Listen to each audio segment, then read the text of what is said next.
So once we get to a box that is not the correct position, we are going to go inside our do while loop. So first we are going to generate a wrong answer. Then, rather than checking that the wrong answer is equal to the correct answer to generate another wrong answer, if that's the case, this time we will check if the wrong answer is equal to any of the values inside our answers array. Because we say that our answers array is going to contain all the answers that we have used to populate these boxes so far.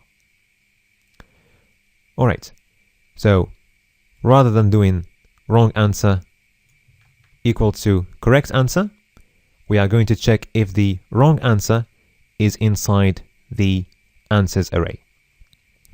So to do this,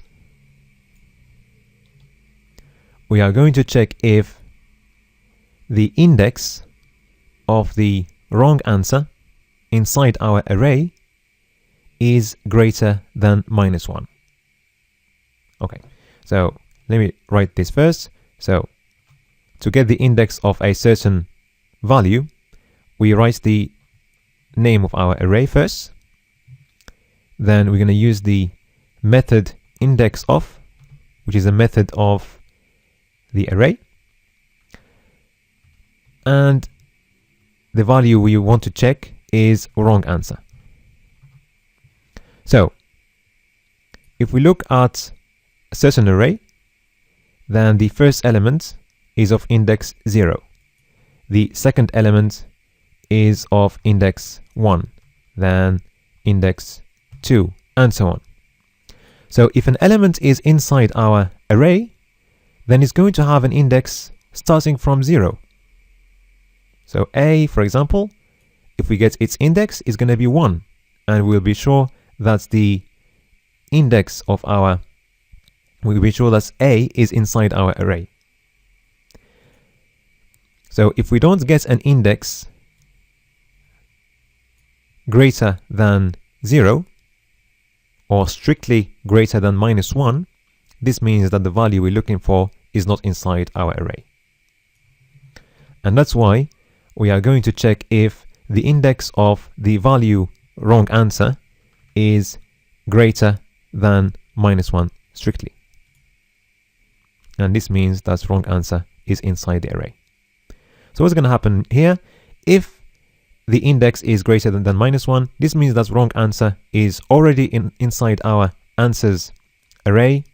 And in that case, we are going to continue the loop until we get a wrong answer that is not inside our answers array. And if we get that, then we're going to use that value, wrong answer, to populate the box in question. And then after that, before going to the next box, we are going to add this value to our array answers. So to do that, we are going to start with the name of our array, and then we'll use another method here, is going to be push. And we are going to use the value wrong answer for that. So this means that our array now is going to be filled with an extra value that we're going to place at the end of our array. So at the beginning, the array is only one value. Then we are going to get wrong answer 1. Okay. And then we continue the code, we're going to get wrong answer 2. And then we continue the code and we get wrong answer 3. All right.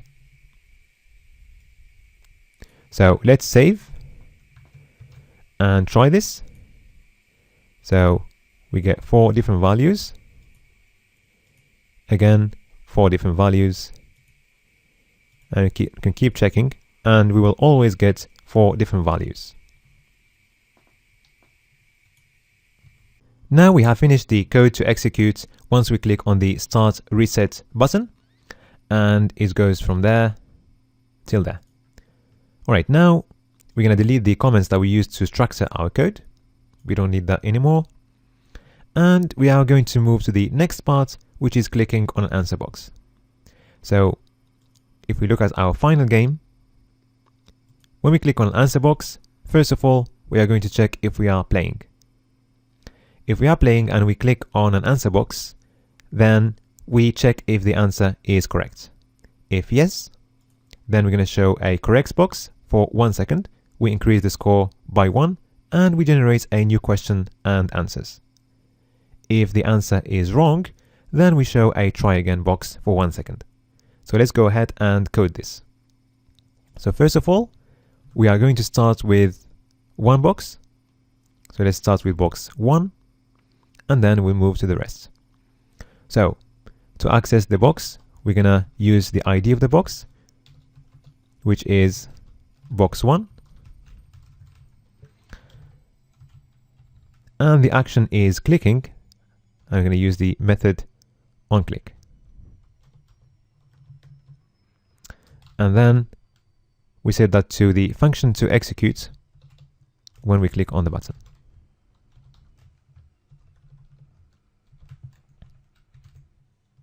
All right. So we say that we want to check if we are playing. Let's add some comments here. So clicking on an answer box. And now we are going to check if we are playing. So to do that, we're going to check the variable playing. So if playing equals true,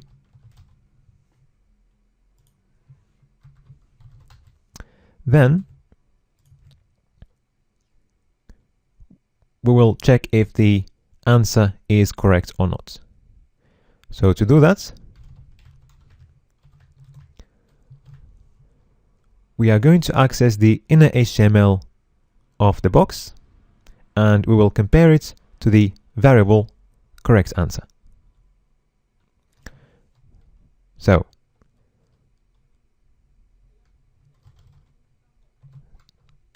to access the inner HTML of the box, we'll use its ID.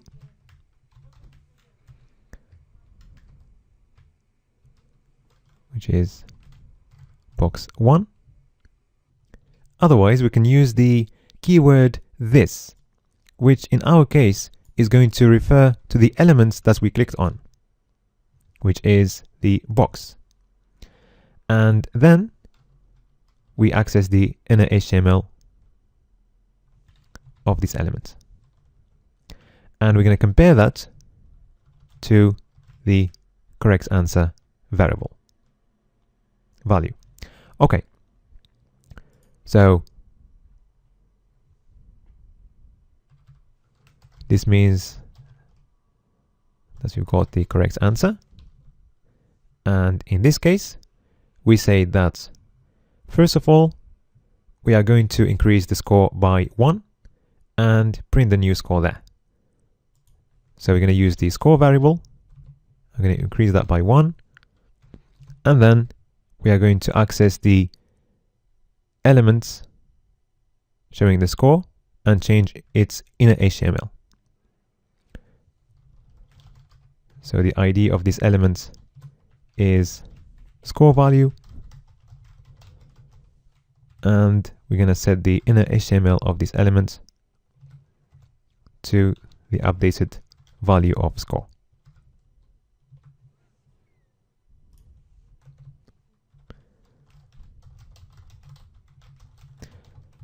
All right. Next, we are going to show the correct box. So also we will need to hide the wrong box to avoid both the correct box and the wrong box appearing at the same time.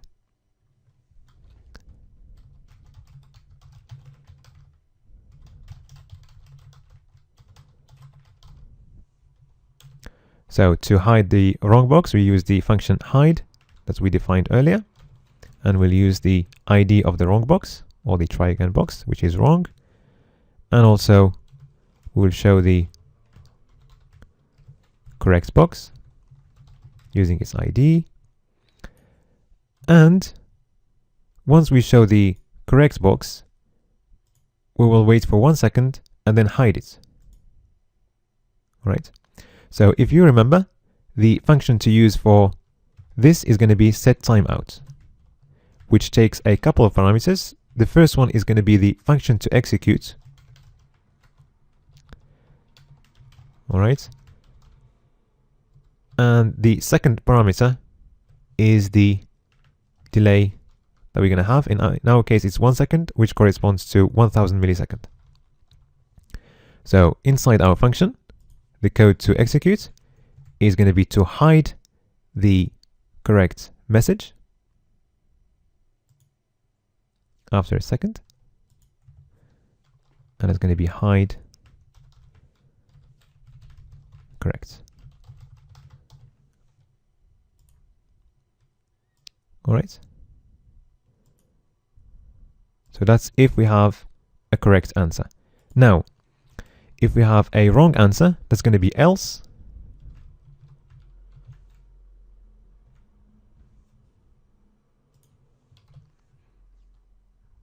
Let's put a comment there. So in this case, we just show the try again box for 1 second. So it's going to be the same code, but we're going to be hiding the correct box, showing the hide box, and then showing the wrong box, and then hiding it after a second. So let's save and try this. It works only with the first box, so it shows correct there.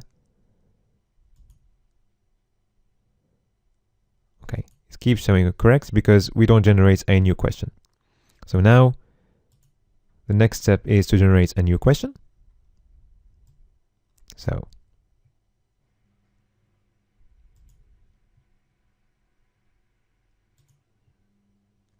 and we generate a new question only if the answer is correct. So it's going to be inside these curly brackets.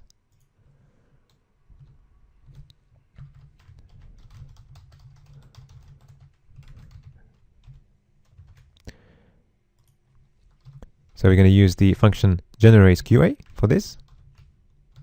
And now let's save and try again. And now if we click on that, it's the wrong answer. We can't click on these ones because we haven't written any code yet for them. Okay, so we've done this only for box 1, but we want this to work for all boxes. So the solution is really easy. We're going to use a for loop, and we're going to paste this code inside the for loop, and we'll change box 1 using the parameter we're going to be using inside our loop. So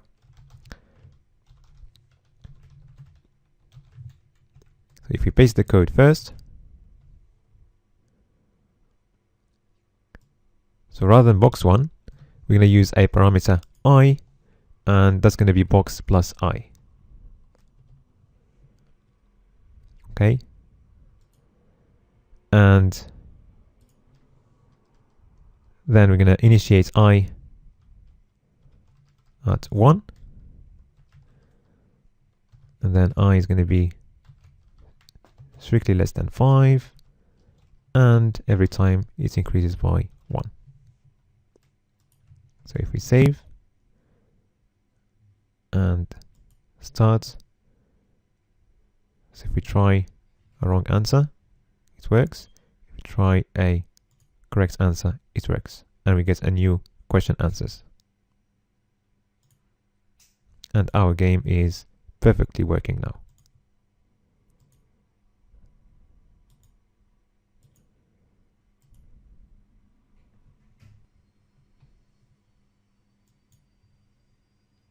Just one comment before we finish. If you try the game using Safari on an iPad, for instance, you will notice that once you click on an answer box or on the Start Recess button, the element is going to stay on hover states until you click on another element. And the reason why is because touchscreen devices in general, they don't have a real hover state. So to overcome this, you can take out the hover state, but just make sure that the active state has got all the properties in it, including the background color and the text color. And then you can comment everything inside the hover element.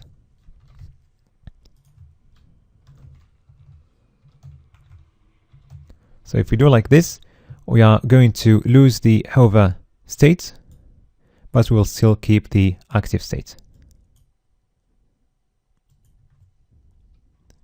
Another point regarding cross-browser compatibility, whenever we use a gradient function, like radial gradient here, we need to make sure that this is working for most browsers. And to do that, we're going to need to add a few more lines. It's going to be exactly the same line, but for each line, we are going to add something just before the radial gradients function. So for Safari, we're going to add minus sign WebKit minus sign. For Opera, it's going to be minus sign O minus sign. And then for Firefox, it's going to be minus sign Moz minus sign. We used gradients somewhere else at the bottom of the page for our game over box, and we're going to be doing exactly the same thing. Congratulations! You have just created a nice mathematics game, checking how well users know their multiplication table up to 10. You had a chance to review and practice many of the skills that you have learned in the HTML, CSS, and JavaScript sections of this course. You used CSS gradients to style the background of your HTML elements. Also, you used box shadows to add some 3D effect to your page. And you used transitions for a nice interactivity and the best user experience. You also used some nice JavaScript functions to change inner HTML of elements. Also, you managed to show and hide elements. And you used some nice functions to create timing events. If you changed the design or logic of the game, or if you created a completely different game, then please share with me and other students. I look forward to seeing you finishing other projects and becoming a highly skilled and professional web developer.